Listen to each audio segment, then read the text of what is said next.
வணக்கம். இன்னைக்கு வாமனாவில் நேற்று தாவேகாவோட பொதுக்குழுவில் விஜய் வளர்னதை பற்றியும் அவருடைய மாவட்ட செயலாளர் சின்ன புள்ள மாதிரி எனக்கு பலூன் வேணும் அப்படின்னு அடம்பிடிச்ச விஷயத்தை பற்றி மட்டும்தான் இந்த காணொளியில் நாம் பார்க்க போகிறோம்.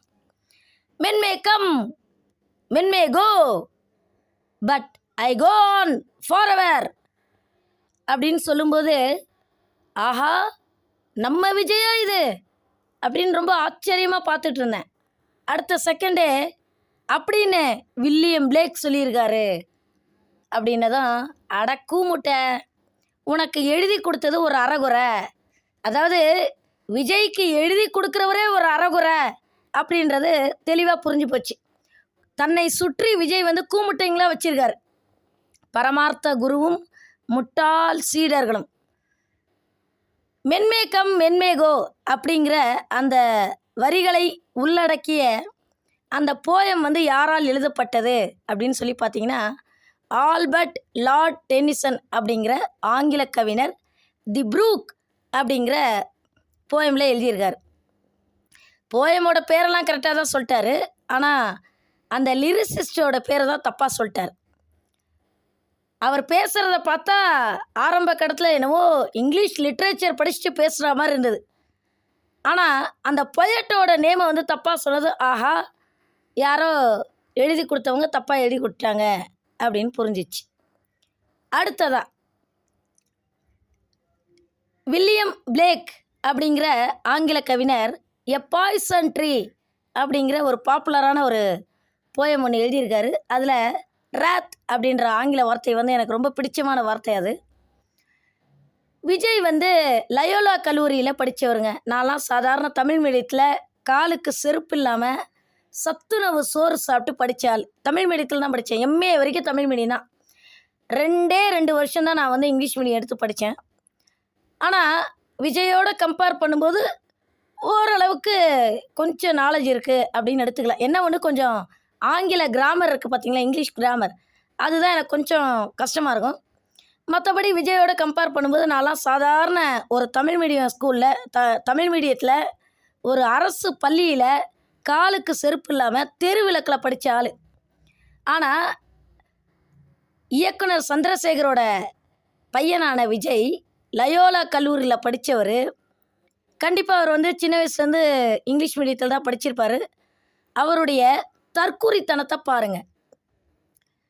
அடுத்ததாக புரட்சி தலைவி செல்வி ஜெயலலிதா இவங்களை எடுத்துக்கிட்டிங்க அப்படின்னா, அந்த அம்மா கிட்ட எனக்கு தனிப்பட்ட முறையில் பிடிச்ச விஷயம் என்ன அப்படின்னு சொல்லி கேட்டிங்கன்னா, ஷூட்டிங் முடிஞ்சதுமே அந்த அம்மா தன்னோட கையில் ஆங்கில நாவல் எடுத்து வச்சு படிப்பாங்களாம். அலெக்சாண்டர் டூம் அந்த மாதிரிலாம் பாப்புலரான நாவலிஸ்டோட நாவல் எடுத்து வச்சு படிப்பாங்களாம். இதை யார் சொல்கிறது அப்படின்னா, என்டி ராமாராவோட மகள் புரந்தேஸ்வரி. அவங்க ஜெயலலிதா பற்றி பாராட்டும்போது அவங்க எப்போவுமே யார்கிட்டையும் பெருசாக பேச மாட்டாங்க. ஷூட்டிங் ஸ்பாட்டில் நடிகர் ஜெய்சங்கரோட மட்டும்தான் கொஞ்சம் பேசுவாங்க, மற்றபடி யாரோடையும் பேச மாட்டாங்க. தனக்கு நேரம் கிடைக்கும் போதெல்லாம் அவங்க ஆங்கில நாவலை கையில் எடுத்து வச்சு படிப்பாங்க அப்படின்னு சொல்லிட்டு புரந்தேஸ்வரி மேடம் சொல்லியிருக்காங்க. அதே போல் நடிகர் திலகம் சிவாஜி கணேசன் அவர்கள் நடிப்புக்கு இலக்கணம் அப்படின்னாலே எங்கள் நடிகர் திலகம் தான். ஏன் எங்கள் நடிகர் திலகம் சொல்கிறேன்னா, நான் அவருடைய தீவிர ரசிகை, நான் வெறிப்பிடிச்ச ரசிகை. அவர் ராஜபாட் ரங்கதுரை அப்படின்னு சொல்லிட்டு ஒரு திரைப்படத்தில் நடிச்சிருக்காரு. பலவிதமான கெட்டப்பில் வருவார். அதில் அவர் நடிக்கக்கூடிய நாடகங்கள்லாம் ஓடாது. அப்போ அவர் என்ன பண்ணுவார்னா, ஆங்கில நாடகங்கள் எடுத்து ஒரு கடத்தில் போட ஆரம்பிச்சிருவார். கடனை உடனே வாங்கி ஆங்கில நாடகத்தை போட ஆரம்பிச்சிருவார். அதில் தி ஹேம்லெட் அப்படின்னு சொல்லிட்டு வில்லியம் ஷேக்ஸ்பியர் எழுதின நாடகம் அது. ஆம்லெட் இல்லைங்க, திருப்பி சொல்கிறேன், ஹேம்லெட். ஹேம்லெட்னா என்னன்னு சொல்லி கேட்டிங்கன்னா, எனக்கு தெரிஞ்ச வரைக்கும் ஹேம்லெட் அப்படின்ற வார்த்தை குக்கிராமம் அப்படின்னு நினைக்கிறேன் நான். அவர் அந்த நாடகத்தில் ஒரு சீனில் கையில் ஒரு பெரிய கத்தி ஒன்று வச்சுக்கிட்டு அப்படியே அமைதியாக சேரில் உட்காந்துருப்பார். அங்கே இருக்கக்கூடிய கிராமத்து மனுஷங்கள்லாம் நடிகர் திலகத்தை கிண்டல் அடிப்பாங்க. யோ ராஜபாட்டே, எவ்வளோ நேரம் ஏன் சும்மாவே உட்காந்துருப்ப? நீ போடுற ஆம்லெட் வந்து ஹரிச்சந்திரன் கடை ஹரிச்சந்திர கடை ஆம்லெட்டா அல்லது நாயர் கடை ஆம்லெட்டா? எப்படி? ஹரிச்சந்திரன் கடை ஹரிச்சந்திரன் கடை ஆம்லெட்டா அல்லது நாயர் கடை ஆம்லெட்டா அப்படின்னு சொல்லிட்டு கிண்டல் அடிப்பாங்க. அப்புறம் ஒரு கட்டத்தில் கூட்டம்லாம் எழுந்து வெளியில் போக ஆரம்பிச்சிருவாங்க. அப்போ நடிகர் திலகம் வந்து அந்த எழுந்து போகிற கூட்டத்தை தடுக்கிற மாதிரி to be or not to be அப்படின்னு பேசுவார். அந்த வசனம் வந்து பார்த்திங்கன்னா அவ்வளவு சூப்பராக இருக்கும். அந்த வசனம் அவருடைய ஆக்ஷனாக ரொம்ப அருமையாக இருக்க, கத்தியெல்லாம் ரொம்ப அந்த வசனத்துக்கு தகுந்த மாதிரி சுழற்றுவார். அதுக்கப்புறம் அவருக்கு அந்த பழைய பேரும் புகழும் திருப்பி அப்படியே நிலச்சி நிற்கும். கூட்டம்லாம் திரும்பி வந்து உட்காந்து நல்லா ரசிப்பாங்க. என்ன தான் சொல்லுங்கள், 1000 சொல்லுங்கள், எத்தனை நடிகர்கள் வந்தாலும் நடிகர் திலகத்துக்கு ஈடு இணை வேறு எந்த நடிகருமே கிடையாது. அதே போல் பலூன் விஷயத்தை எடுத்துப்போம். அவருடைய மாவட்ட செயலாளர் வந்து சின்ன குழந்த மாதிரி நடிகர் விஜயோட படம் போட்ட பலூன் தான் எனக்கு வேணும் அப்படின்னு கேட்டதுலேருந்து எனக்கு என்ன புரியுது அப்படின்னா, விஜய் தான் போதிய அளவு வயசுக்கு தகுந்த மாதிரி 50 வயசு அவருக்கு, என்னை விட வயசில் பெரியவர், வயசுக்கு தகுந்த மாதிரி சின்ன பிள்ளை மாதிரி இருக்கார் அப்படின்னா, திமுக ஊடகங்கள்லாம் விஜய் நேற்று எப்படி கிண்டல் அடிச்சிருந்தாங்க அப்படின்னா, ஸ்கூல் பாய் மாதிரி ட்ரெஸ் பண்ணி பால்வாடி பையன் பால்வாடி பண்ணையார் அப்படின்னு சொல்லிட்டு கிண்டல் அடிச்சிருந்தாங்க.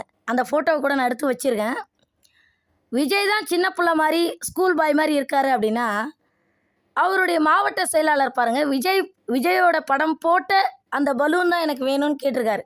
அப்போ இதுலேருந்து என்ன தெரியுதுன்னா, உளவியல் ரீதியாக ஒரு குழந்தை வந்து 5 வயசு வரைக்கும் பலூன் கேட்குது அல்லது பொம்மை கேட்குது அப்படின்னா அது நார்மல் குழந்தை. எதுக்காக 5 வயசு வரைக்கும் குழந்தைங்களுக்கு வந்து பொம்மை வாங்கி தர்றாங்க அப்படின்னா, அந்த குழந்தை வந்து அந்த பொம்மையோட விளையாடி அந்த பொம்மையை தரையில் போட்டு உடச்சி அதுக்குள்ளே என்ன இருக்குன்னு பார்க்கணுமா. அப்போ தான் அது வந்து அறிவாளி குழந்தையா. நிறைய பேரண்ட்ஸ் வந்து கவலைப்படுவாங்க, ஐயோ எத்தனை பொம்மை வாங்கி கொடுத்தாலும் நீ இந்த பொம்மையை உடனே உடச்சிடுறியே அப்படின்வாங்க.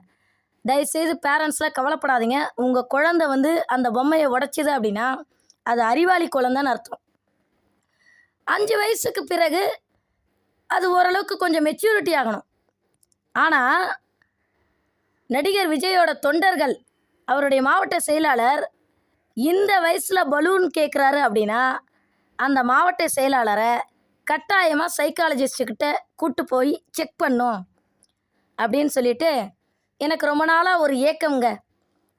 நம்ம தமிழ்நாட்டில் பெருந்தலைவர் காமராஜருக்கு பிறகு ஒரு அறிவாளியான, ஒரு நிர்வாக திறமையுள்ள, ஒரு ஊழலற்ற ஒரு அரசியல் தலைவர் மீண்டும் எனக்கு கிடைக்க மாட்டாரா அப்படின்னு சொல்லிட்டு ரொம்ப நாளாக ஏங்கி போயிருக்கேன். அநேகமாக அது கிடைக்கவே கிடைக்காதுன்னு நினைக்கிறேன். நன்றி, வணக்கம்.